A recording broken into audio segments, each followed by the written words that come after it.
I'm Megan Wilson, 32, and I just watched my bank account drop by $8,400 after my brother's wedding. One minute I was scrolling through my transactions at my kitchen table, the next I was hyperventilating. This wasn't what we agreed on. My fingers trembled as I dialed James's number, my stomach twisting into knots.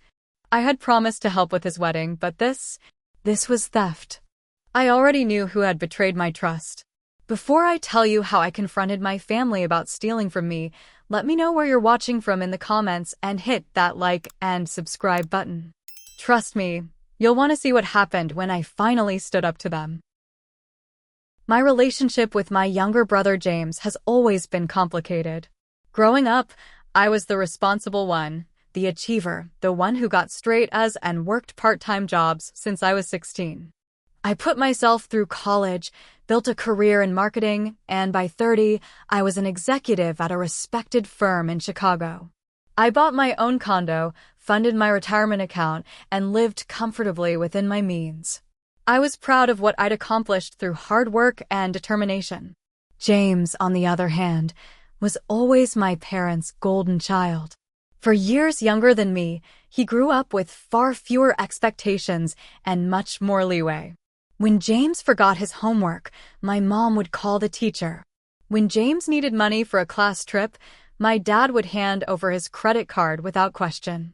When James decided to drop out of college because it wasn't for him, my parents supported his decision and let him move back home rent-free.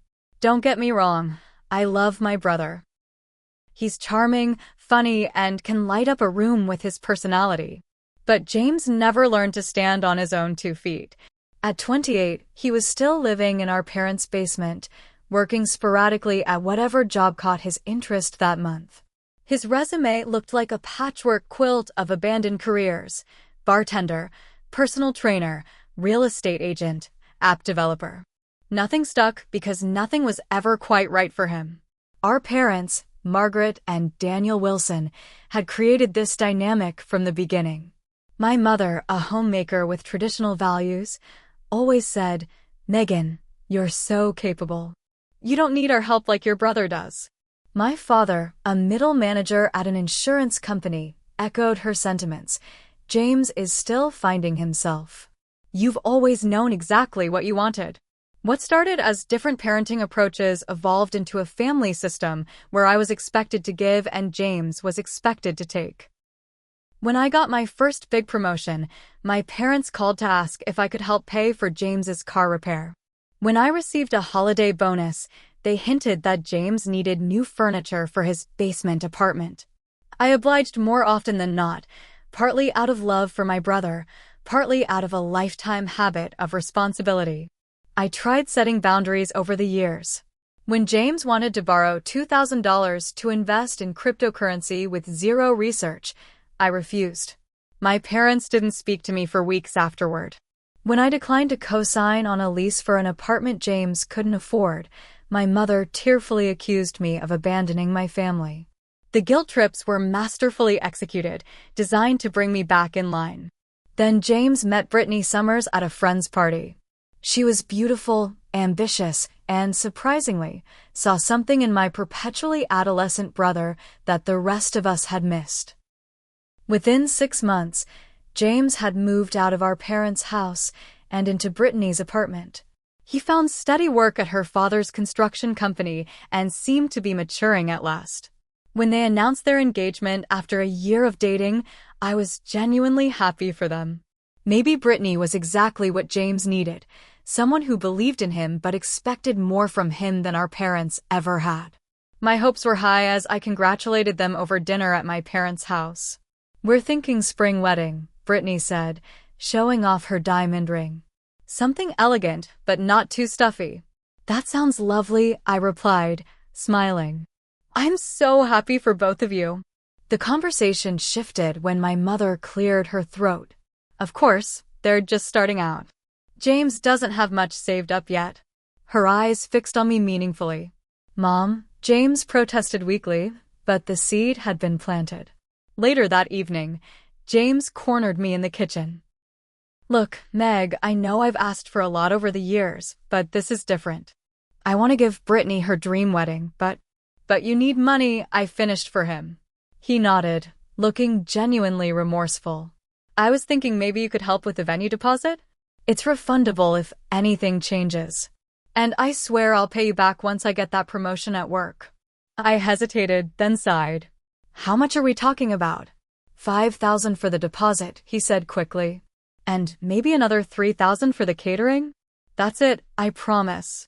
Brittany's parents are covering her dress and the flowers. Against my better judgment, I agreed to those specific costs, making it clear I wasn't writing a blank check. $8,000 total, James. Not a penny more. And I want to see the contracts before I transfer any money. His face lit up with that familiar James Wilson smile that had gotten him out of trouble his entire life. You're the best sister ever, Meg. I'll make it up to you. I believed him. That was my first mistake. The months leading up to James and Brittany's wedding should have been a warning sign. What started as a simple agreement to cover the venue and catering quickly spiraled into a carousel of never-ending expenses, each one presented as essential and non-negotiable. 3 weeks after I'd agreed to help, James called me during my lunch break. So, slight change of plans, he began, his voice carrying that apologetic tone I knew too well. The venue we loved is booked for our date, but they have this other location that's perfect. It's a bit more expensive. How much more expensive? I asked, already knowing I wouldn't like the answer. $3,000 more, he admitted. But Meg, you should see this place. It's right on the lake and the sunset views are incredible. Brittany absolutely fell in love with it. I massaged my temples, feeling a headache forming. James, we agreed on $5,000 for the venue. I know. But this is once in a lifetime. I wouldn't ask if it wasn't important. After a lengthy back and forth, I reluctantly agreed to cover the additional cost, with the clear understanding that it would come out of the catering budget. James readily agreed, promising they'd do something simpler for the food to compensate. That promise lasted approximately 2 weeks. I was at a work conference when James texted me photos of an elaborate tasting menu from a high-end catering company. The price per plate was astronomical. Brittany's parents tried some of their food at a charity event, he explained when I called him. They said we absolutely have to use them for the wedding. Then maybe Brittany's parents should pay for it, I suggested, trying to keep my voice level. They're already covering so much, James countered. The flowers alone are costing them a fortune. Again, I found myself giving in, but this time I insisted on a firm budget for the catering and requested to be part of the final menu selection to keep costs under control. James agreed enthusiastically, and I foolishly thought I'd established some boundaries. As April turned to May and May to June, my involvement in the wedding planning increased alongside my financial contribution. I created spreadsheets tracking expenses, researched vendors to find better deals, and spent countless hours on the phone negotiating contracts. Despite my efforts, the costs kept climbing. Brittany's tastes grew more expensive as the wedding date approached. The simple floral arrangements became elaborate installations. The standard wedding cake transformed into a 5-tier masterpiece. The reasonable photography package expanded to include a second shooter, drone footage, and a same-day edit video. Each time I raised concerns about the mounting expenses, I was met with resistance. From Brittany. It's our special day, Megan. Don't you want it to be perfect? From my mother. Your brother only gets married once, hopefully. From my father.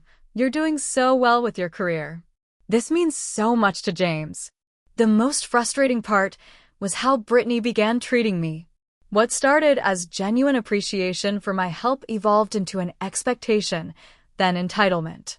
She'd call me directly about vendors needing deposits, forwarding invoices without even discussing them first. When I'd question certain expenses, she'd sigh dramatically as if I was being difficult on purpose. The videographer needs another $1,000 for the raw footage, she'd say. Can you transfer that today? We need to lock him in. We never discussed a videographer, I'd reply. That wasn't in the budget. James said it would be fine, she'd counter, her tone suggesting I was the unreasonable one. He said you wouldn't mind.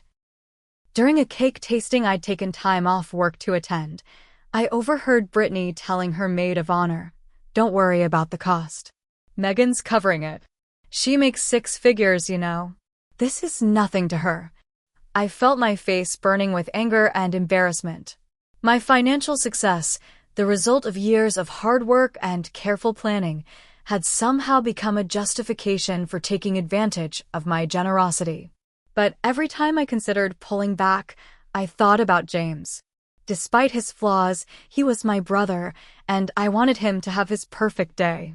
In late July, about a month before the wedding, I insisted on a final accounting of all expenses. James came to my condo one evening with a stack of receipts and contracts. We sat at my dining table, going through each one. "So, based on what we initially agreed to and the adjustments we've made along the way," I said, tallying the numbers, "I've already contributed $15,600. The figure shocked me even as I said it out loud. "That's nearly double what we originally discussed, James." He had the decency to look ashamed. "I know it's a lot, Meg, but everything just costs more than we expected. And you've seen how happy Brittany is with how it's all coming together." "I have," I acknowledged. "But I need to be clear. This is it. I can't contribute anymore. The remaining vendors need to be paid by you and Brittany or her parents." "Absolutely," James agreed quickly. "You've done more than enough. The rest is on us." I felt relieved after our conversation. Finally, there was clarity and closure on my financial obligations. I'd spent far more than intended, but at least the boundaries were clear now. I even felt a flutter of excitement about the wedding itself, looking forward to seeing all our planning come to fruition. That feeling lasted until the rehearsal dinner, when Brittany's mother approached me with a glass of champagne and a predatory smile. "Megan, darling, Brittany mentioned you're handling the honeymoon as your gift to them." "That's so generous of you." I nearly choked on my drink. "I'm sorry, what honeymoon?" Her perfectly penciled eyebrows rose in surprise. "The 2 weeks in Bali?" James said it was all arranged. As my stomach dropped to my feet, I knew I'd been played yet again. The final act of manipulation was already in motion, and the wedding hadn't even happened yet. The wedding weekend arrived with picture-perfect weather. Blue skies stretched over Lake Michigan, a gentle breeze carried the scent of late summer flowers, and the lakeside venue looked even more stunning than the photos had suggested. Standing on the ceremony lawn during the morning setup, I could almost convince myself that all the money and stress had been worth it. The wedding party was staying at an upscale hotel adjacent to the venue, another expense that had somehow found its way onto my credit card. My room overlooked the water, and as I got dressed for the ceremony, I watched sailboats gliding across the lake's surface. I tried to focus on the beauty of the day rather than the growing resentment in my chest. My bridesmaid dress, a seafoam green silk that had cost me another $400, fit perfectly at least. I pinned my hair up, applied my makeup, and headed downstairs to join the others for pre-ceremony photos. Brittany was already in the hotel's bridal suite, surrounded by her 5 bridesmaids, her mother, and my mother. She looked genuinely breathtaking in her gown, a custom-designed Vera Wang that I knew for a fact had cost more than my first car. "Megan," she exclaimed when I entered. "Finally. Come see how amazing everything looks." I plastered on a smile and joined the group. For the next hour, I posed for photos, helped adjust Brittany's train, and fetched champagne for the mothers. I played my role perfectly, the supportive sister, the generous benefactor, the woman who had made much of this lavish display possible. The ceremony itself was admittedly beautiful. James looked happier than I'd ever seen him as Brittany walked down the aisle on her father's arm. When they exchanged vows, I felt tears prick my eyes despite everything. That was the complicated thing about family. Even when they hurt you, you still loved them. Even when they took advantage, you still wanted their happiness. It was during the cocktail hour that I began noticing details that made my blood pressure rise. The signature drinks being served weren't the simple wine and beer options we'd agreed on. They were premium cocktails featuring top-shelf liquor. The past appetizers weren't the standard fare from our tasting. They'd been upgraded to include caviar and wagyu beef. The string quartet playing wasn't the three-piece ensemble we'd contracted. It was a six-piece orchestra. Each upgrade represented hundreds, if not thousands, of additional dollars. Money that would inevitably find its way to my doorstep. I was standing alone, contemplating these discoveries over a glass of champagne, when I overheard Brittany talking to a group of her friends near the bar.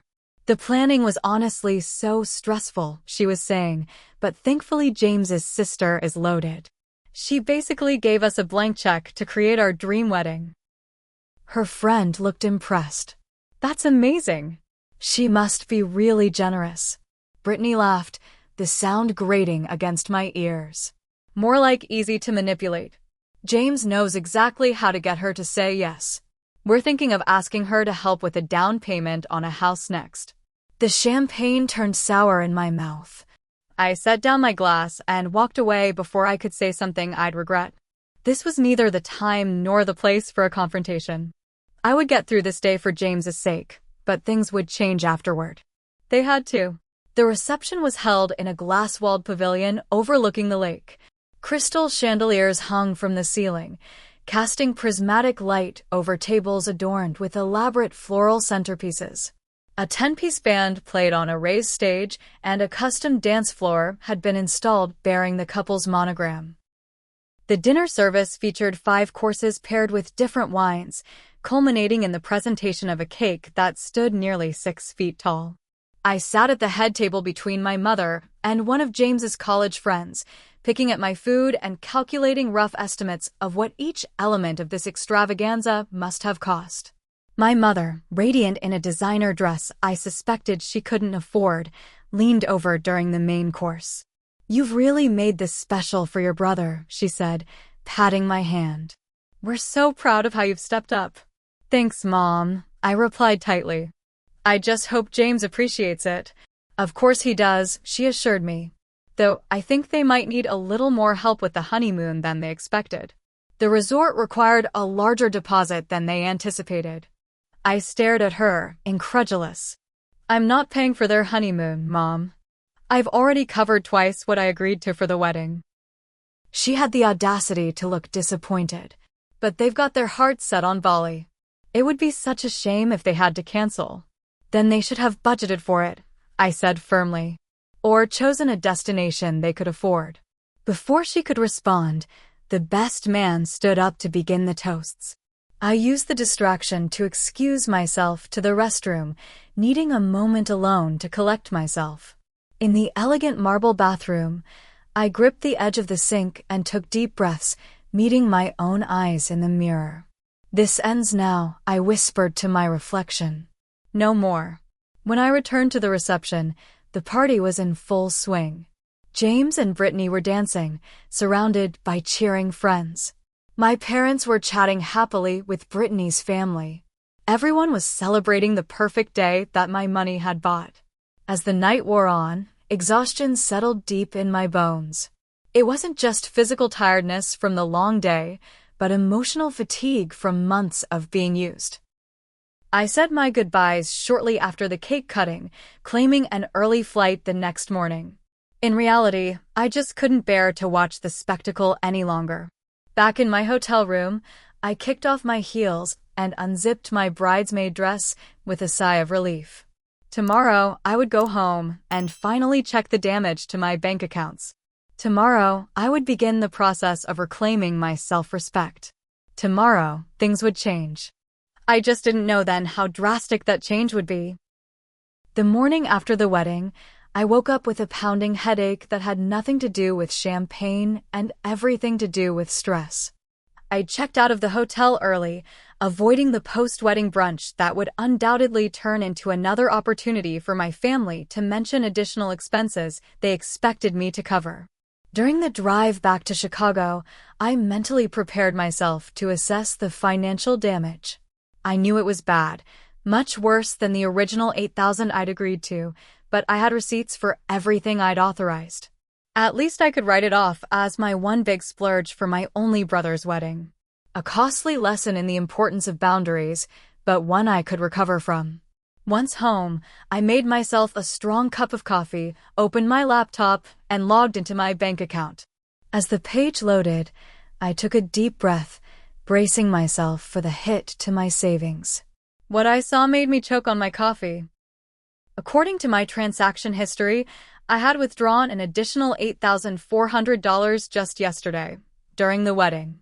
There were multiple transactions, $6,000 from my savings to my checking account, followed by 3 separate withdrawals of $2,000, $4,000, and $2,400, all processed within hours of each other.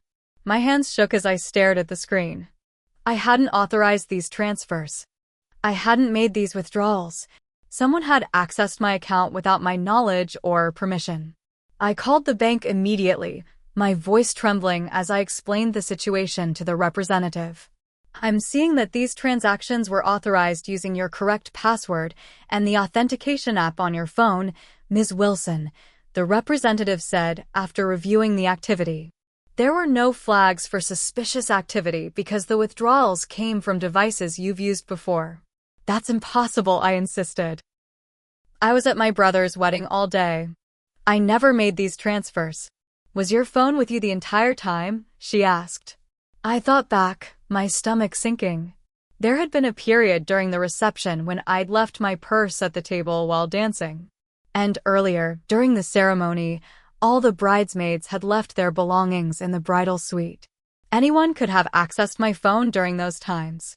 I'll start the fraud investigation process, the representative continued, but I should warn you that recovery can be difficult when your credentials were used.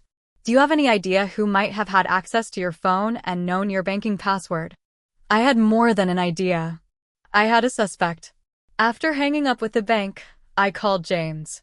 No answer. I texted him. No response. I tried Brittany. Straight to voicemail. Finally, I called my parents.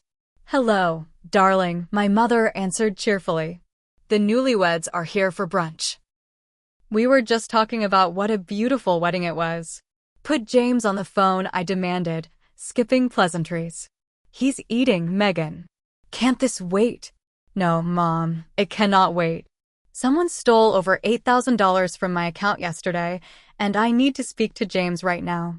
There was a pause, then muffled conversation. Finally, James came on the line. Hey, Meg, what's up? He sounded casual, as if I'd called to chat about the weather. What's up? What's up is that someone transferred $8,400 out of my accounts during your wedding, James. You wouldn't know anything about that, would you? What are you talking about? His voice had that false note of confusion I recognized from childhood, the same tone he'd used when denying he'd broken my science project the night before it was due. Don't play dumb. The bank says the transfers were made using my password and authentication app. Someone had my phone. Someone knew my password. And suddenly there's enough money for that Bali honeymoon Brittany's been talking about. Megan, you're not making any sense. Why would I steal from you when you've been so generous? Save it, I cut him off. I'm coming over there right now. Don't you dare leave. I grabbed my laptop, my phone, and a folder containing all the wedding expense records I'd kept. The drive to my parents' suburban home took 40 minutes during which my shock transformed into white-hot anger. When I arrived, they were all still sitting around the dining room table, James and Brittany, my parents, and Brittany's parents. They looked up with surprised expressions as I stormed in without knocking. Megan, my father started, rising from his chair. What's this all about? I set my laptop on the table and turned the screen to face them all. This is what it's about. Someone stole $8,400 from my accounts yesterday. I've already filed a police report and a fraud claim with the bank. The room fell silent. Brittany's parents looked uncomfortable. James stared at his plate. Brittany's face flushed red. Only my mother maintained her composure. I'm sure there's been some mistake, she said dismissively. James would never do such a thing. The transfers were made during the reception, Mom. Who else would know my banking password? Who else would have access to my phone? Maybe you made the transfers yourself and forgot, my father suggested. You've been under a lot of stress with all the wedding planning. I laughed incredulously. Are you serious right now? You think I forgot withdrawing $8,000? You're always so dramatic, Megan, my mother sighed. Even if James did borrow some money, what are you going to do about it? Go to the police? File charges against your own brother? You can't do anything without destroying this family. And there it was, the manipulation tactic they'd used my entire life. Family loyalty above all else. Family secrets stay secret. Family problems are handled internally, which always meant I was expected to give in, give up, or give more. Looking at their faces, my mother's dismissive smirk, my father's embarrassed avoidance, James's guilty expression, and Brittany's defiant glare, something inside me snapped. Years of being the responsible one, the reliable one, the family ATM, culminated in this moment of utter disrespect. My hands trembled as I reached into my bag. Don't worry about what happens next, I said, my voice deadly calm. They laughed, actually laughed, at my apparent powerlessness. The sound of their collective dismissal echoed in my ears like a challenge. Their laughter hung in the air, a familiar sound that had punctuated many moments throughout my life. It was the sound of my family not taking me seriously, of assuming I would eventually back down as I always had before. It was the sound that triggered something primal inside me, a need to finally be heard, to be respected, to be treated as more than a convenient resource. This is ridiculous, Brittany said, rolling her eyes. We have a flight to catch tomorrow. James, tell your sister to calm down. James shifted uncomfortably in his seat. Meg, look, I can explain. Please do, I interrupted, my voice ice cold. Explain why $8,400 disappeared from my account during your wedding. Explain why you thought it was acceptable to steal from me after I'd already given you over $15,000 for this ridiculous spectacle. I gestured around at the remains of their brunch.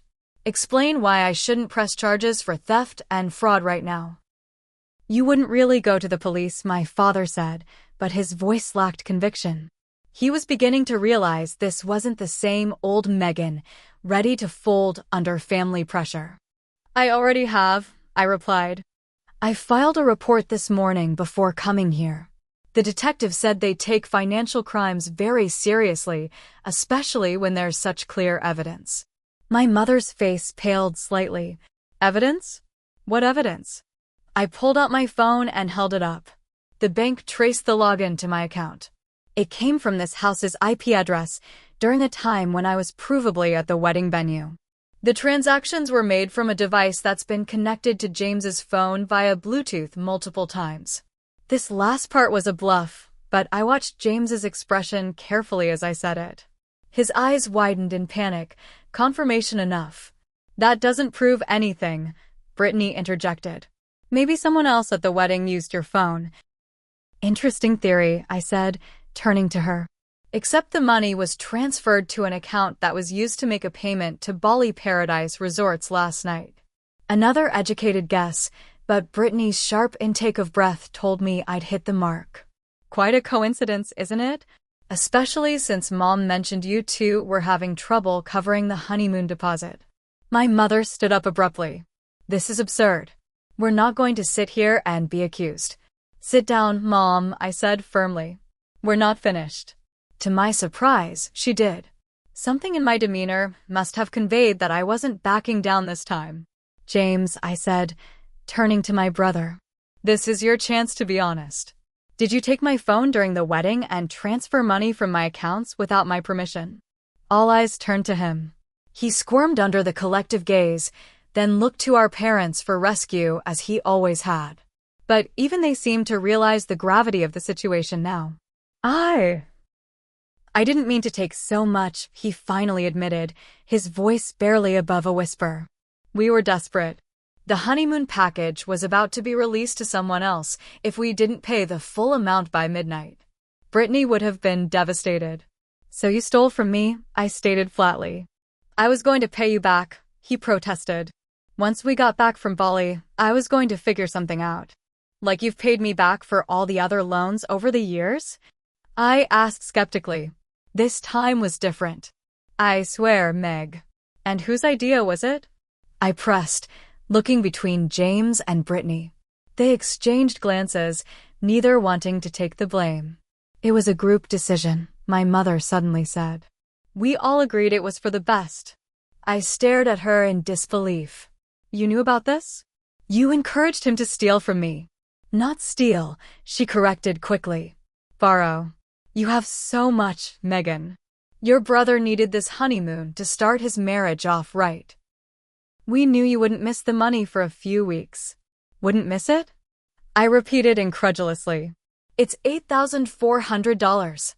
And more importantly, it's my money that I earned. Mine to decide how to spend or save or invest." "Family helps family," my father interjected, using the phrase that had been wielded against me countless times before. "This isn't help, Dad. This is theft. This is fraud. This is a complete violation of trust and basic respect." As I looked around the table, I realized with startling clarity that this wasn't a one-time lapse in judgment. This was the culmination of a lifetime of patterns. My family had always seen me as the responsible one who could be counted on to sacrifice for the greater good, their greater good, specifically. They had systematically exploited my love and loyalty, taking more and more while offering less and less in return. "You know what's the worst part?" I continued, my voice growing steadier as the truth crystallized in my mind. "It's not the money. It's that none of you see anything wrong with what you did. You feel entitled to what's mine simply because we share DNA." "You're blowing this out of proportion," Brittany's father said, speaking for the first time. "In our family, we'd never make such a fuss about helping each other. With all due respect, sir, your daughter seems quite comfortable taking my money without asking. Perhaps that's how your family operates, but it's not how business works in the real world." Brittany gasped indignantly. "How dare you speak to my father that way?" "How dare I?" I laughed without humor. "How dare you steal from me and then act offended when called out? The audacity is actually impressive." I reached into my bag again and pulled out the folder containing all my wedding expense records. I slapped it on the table with enough force to make the dishes rattle. "Here's a complete accounting of every penny I've spent on this wedding. $15,642. That's almost double what I agreed to initially. And instead of gratitude, instead of respect for my generosity, you decided to help yourselves to even more. James at least had the decency to look ashamed. Meg, I'm sorry. I really am. We'll cancel the honeymoon. We'll figure out how to pay you back." "Yes, you will," I agreed. "But not because you're sorry. Because if you don't return every cent of what was stolen within 48 hours, I will proceed with pressing charges for felony theft and wire fraud." "You wouldn't," my mother gasped. "Try me," I challenged, meeting her eyes directly. "I've already spoken with the detective. The case is ready to move forward unless I tell them otherwise." "This is your brother's freedom we're talking about," my father pleaded. "He could go to jail." "He should have thought of that before committing a crime," I replied evenly. "Actions have consequences, Dad. Isn't that what you always told me growing up?" Funny how that principle never seemed to apply to James. The room fell silent again, but this time the silence had a different quality. For perhaps the first time in our family history, they were actually hearing me. They were finally understanding that I was serious, that I wouldn't be manipulated or guilt into submission this time. 48 hours, I repeated, gathering my things. The full $8,400 back in my account, plus a signed agreement to repay the wedding expenses on a payment plan that I will draw up. Otherwise, I go back to the police and give them everything they need to file charges. "You would really do that to your own brother? Your own family?" my mother asked, her voice quivering between anger and disbelief. I paused at the doorway and looked back at them, This group of people who shared my blood but had never truly shared my values or respected my boundaries. You did this, I said quietly. Not me. You crossed a line that can't be uncrossed, and now you get to live with the consequences of that choice. As I walked out of my parents' house, I felt a strange mixture of emotions: anger, grief, resolution, and underneath it all, an unexpected sense of liberation. For 32 years, I had been defined by my role in this family, the responsible one, the giver, the fixer. Now I was redefining myself on my own terms, and while it was painful, it was also long overdue. The sound that shook the house wasn't a literal noise. It was the impact of the documents I slammed onto the dining table. Police reports, bank statements, screenshots of text messages discussing the theft, printouts of the honeymoon reservation confirmation that had mysteriously appeared in James's email at 11:58 p.m. the night of the wedding. The evidence formed a damning paper trail that left no room for denial or deflection. My family stared at the stack of papers in stunned silence. For people who had spent years dismissing my concerns and minimizing my feelings, the physical proof of their betrayal was impossible to ignore or explain away. Brittany was the first to break the silence. This is insane. You're going to ruin everything over some money? Money you can obviously afford to spare. Her voice rose shrilly, panic edging into her tone. We're supposed to leave for Bali tomorrow. The money isn't the point, I replied calmly. The point is that you and James decided that what was mine was yours for the taking. The point is that my parents, who should have taught their son better, actively encouraged theft from their own daughter. James had gone pale, his eyes fixed on the police report on top of the stack. You really went to the police, he whispered, the reality of the situation finally sinking in. I really did, I confirmed. Detective Ramirez at the Financial Crimes Unit. She was particularly interested in the fact that this wasn't an impulsive crime, but a planned one, with multiple family members involved. This is ridiculous, my father blustered, but his voice lacked conviction. We're family. We don't go to the police over family matters. Family doesn't steal from family, I countered. Family doesn't laugh when a member expresses hurt or concern. Family doesn't use love as a weapon of manipulation. My mother, who had been uncharacteristically quiet, suddenly burst into tears. How could you do this to us, Megan? After everything we've done for you. The absurdity of her statement almost made me laugh. What exactly have you done for me, Mom? When was the last time you supported me? When was the last time you put my needs above James's? I put myself through college. I built my career without help. I bought my home on my own. Meanwhile, you've spent years encouraging James to see me as his personal bank. That's not fair, James protested weakly. Isn't it? I challenged. Tell me, James, what would have happened if I'd said no to paying for the wedding?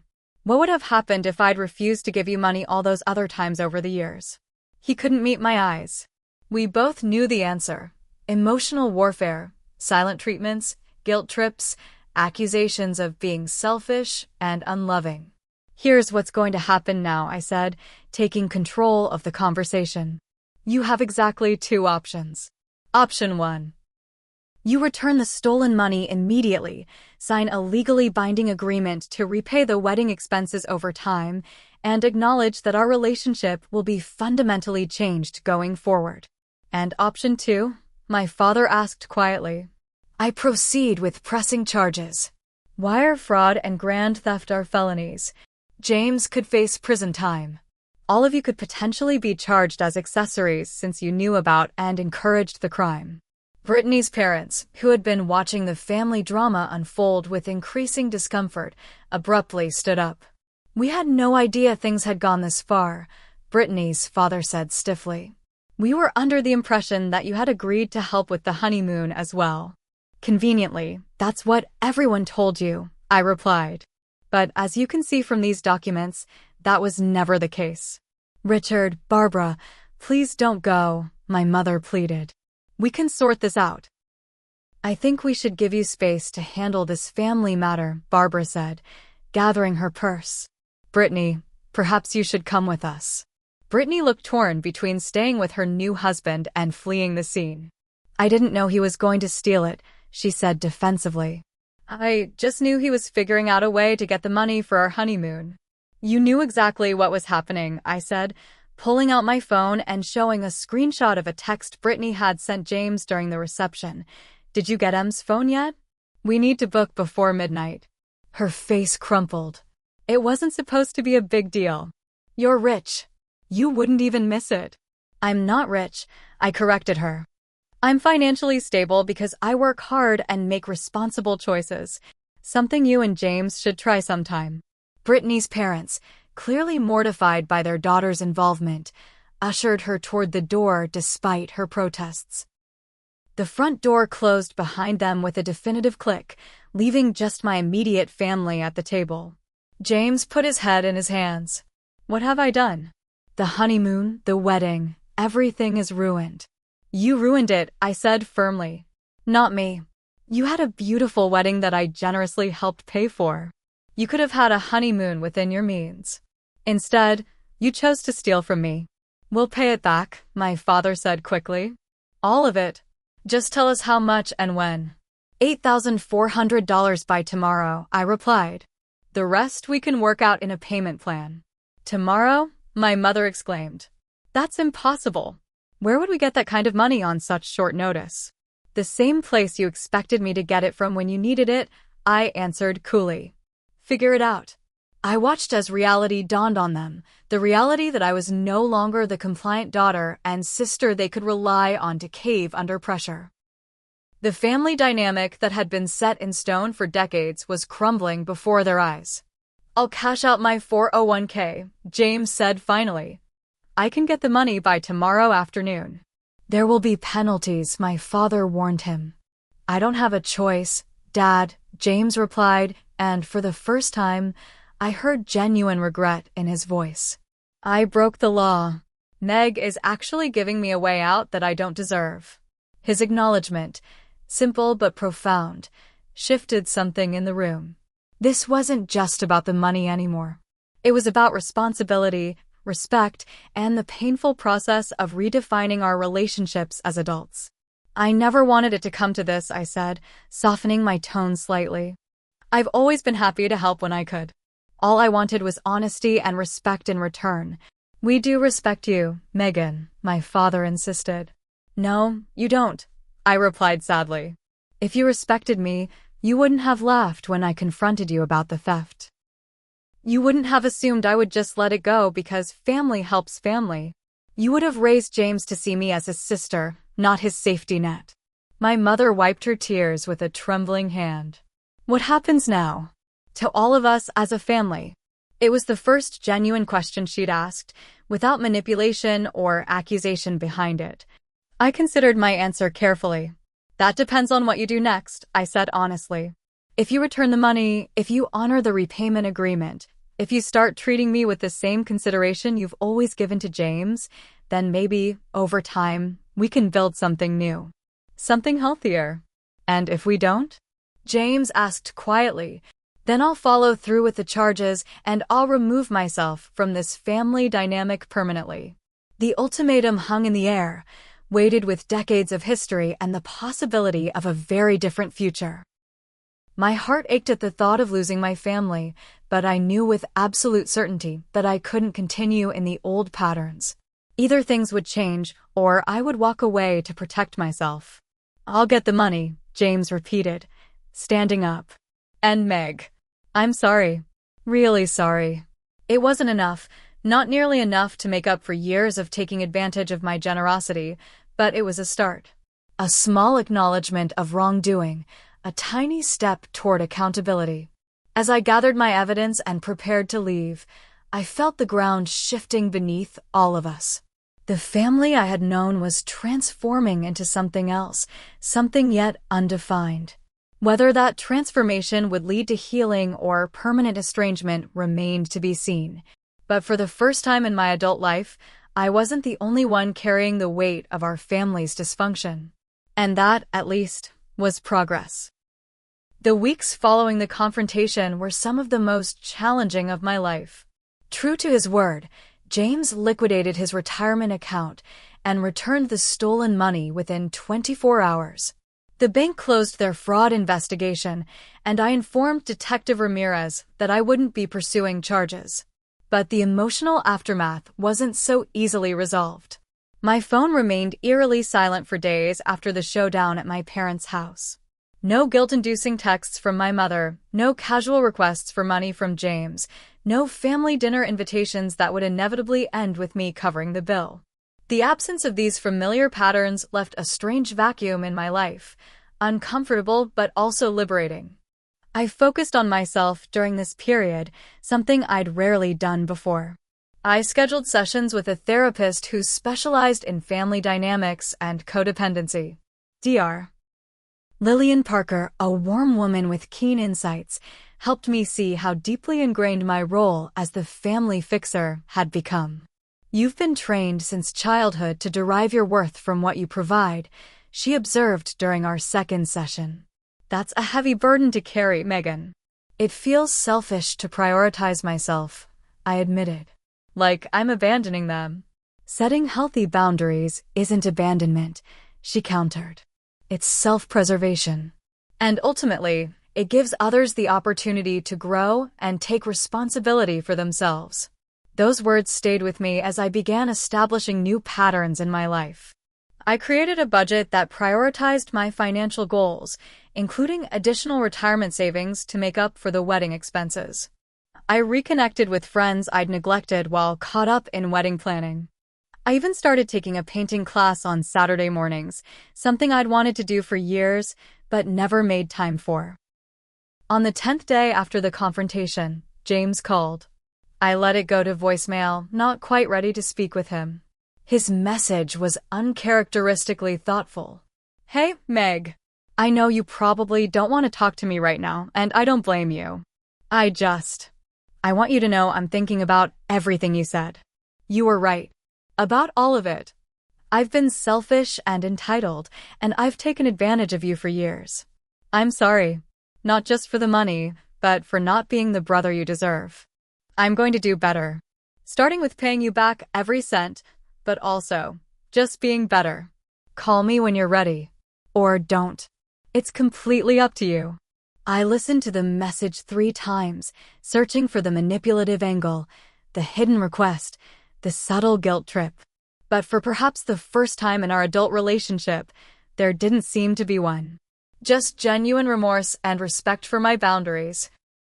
A week later, I received an email containing a signed repayment agreement for the wedding expenses. James had worked with a financial advisor to create a reasonable schedule based on his income, with the first payment already transferred to my account.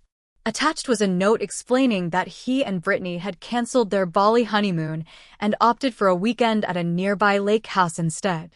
They were also moving to a smaller apartment to reduce expenses and accelerate the repayment process.